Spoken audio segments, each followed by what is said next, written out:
Look at this gate. See those stones? They've been sealed for almost 500 years. Nobody's walked through it. Nobody's opened it. But here's what's wild. Many people believe this specific gate is connected to the second coming of Jesus Christ.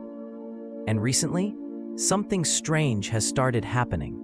Stay with me, because what I'm about to share might completely change how you see biblical prophecy. Before we continue, please like this video. Let's continue. All right?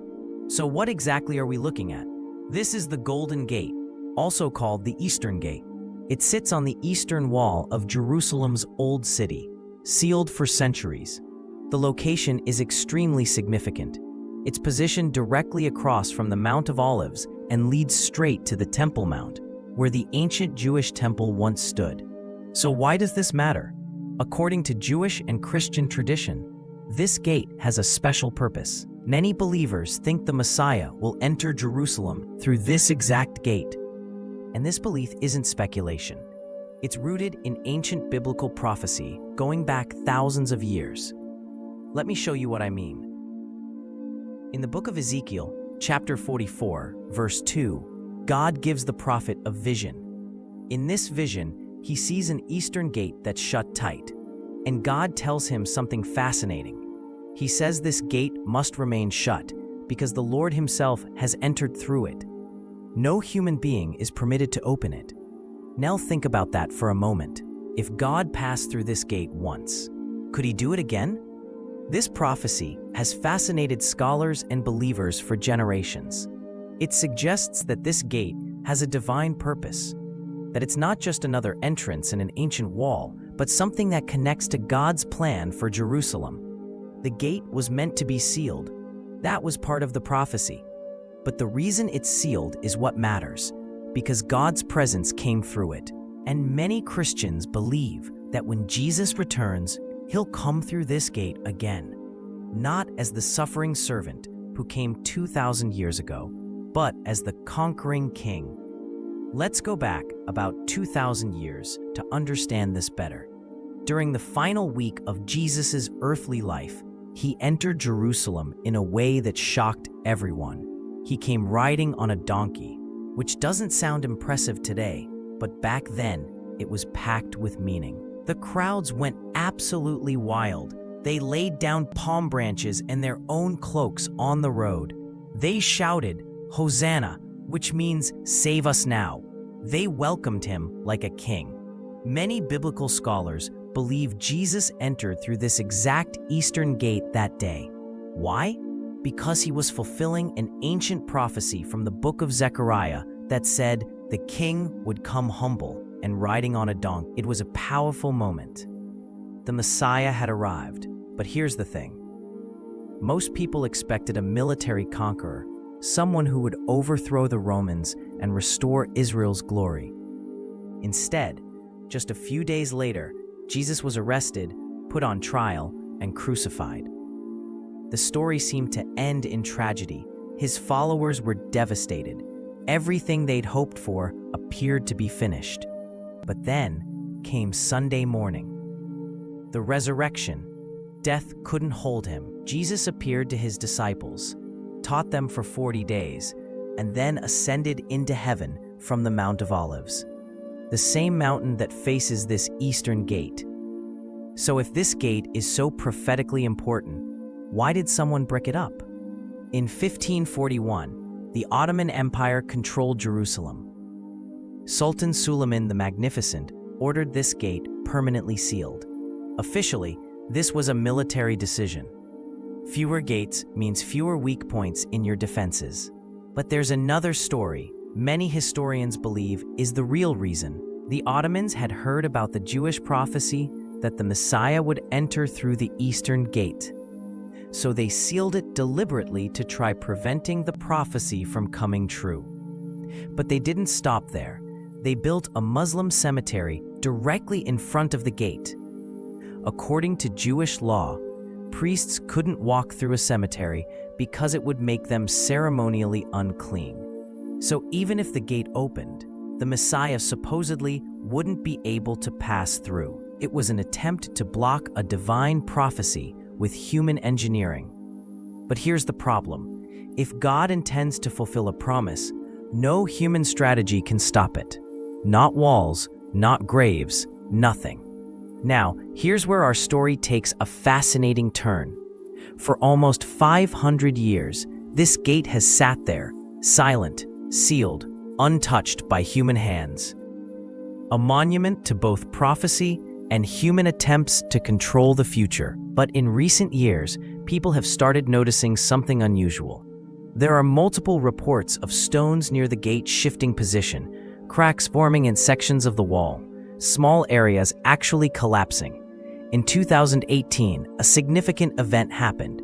Part of the wall near the Golden Gate literally fell down. It made international news. Archaeologists were brought in to examine the site. Their official assessment: the eastern wall is ancient and deteriorating. They pointed to natural causes: earthquakes in the region, normal erosion from wind and rain, underground water movement affecting the foundation. All perfectly reasonable explanations.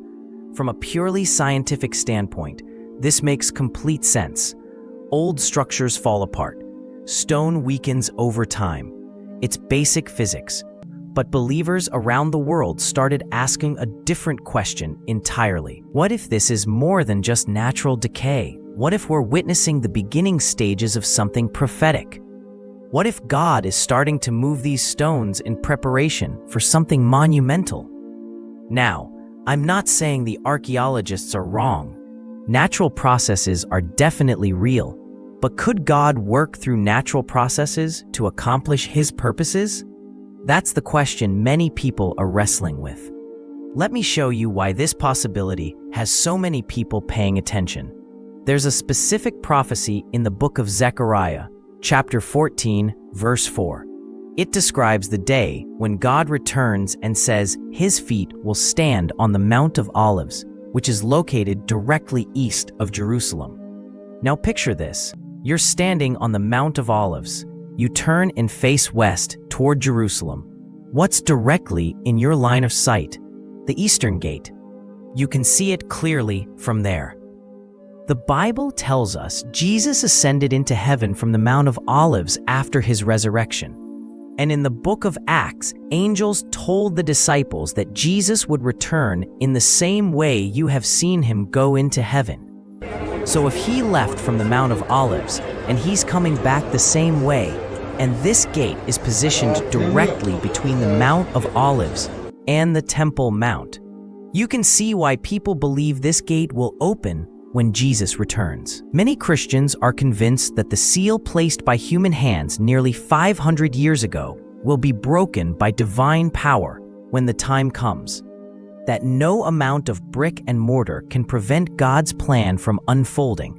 So when stones start shifting, even slightly, you can understand why it causes such excitement among those who are watching for Christ's return. Jesus told His followers to watch for specific signs before His return. In Matthew 24, He described what to look for: wars and rumors of wars, earthquakes in various places, false prophets, and love growing cold. Then He said in verse 33, "When you see all these things, know that it is near, at the doors." People have been predicting the end times for centuries, and they've been wrong about the timing. Jesus Himself said nobody knows the day or hour, but He also told us to recognize the season. Look at our world right now. Conflict in the Middle East escalates. Earthquakes happen with notable frequency. Deception is rampant. Division and hatred seem to grow everywhere. Does this definitively mean we're in the last days? I can't make that claim with certainty. But when you see these patterns Jesus described, and then hear about the ancient stones of Jerusalem beginning to move, it's natural to wonder if we're watching prophecy unfold in real time. The book of Isaiah talks about watchmen posted on the walls of Jerusalem. Chapter 62, verse 6, it says they never stop watching, day or night. That's our role today as believers. We're like those watchmen. We watch the events in Jerusalem. We watch this sealed gate. We watch the signs Jesus told us to look for, not with fear, but with hope and anticipation. We don't know the exact timing, but we're called to be ready, to stay spiritually awake, to keep our faith strong. And while we wait, we're not supposed to just sit around staring at the sky. We have work to do. We're called to pray, to share the gospel with others who need hope, to care for people who are hurting, to live in a way that reflects Christ's love. If you've never put your trust in Jesus, I want you to know there's still time. Jesus said, "I am the way, the truth, and the life. No one comes to the Father except through me." You can make that decision today. The Golden Gate stands sealed today, but it won't remain that way forever. Whether through natural events, divine intervention, or both, that gate will open, because the King is coming back. From ancient prophecies to modern events, everything points to one truth: Jesus is returning. So stay watchful, stay faithful, keep looking up. If this resonated with you, subscribe for more content on biblical prophecy and faith. Thanks for watching, and may God's peace be with you.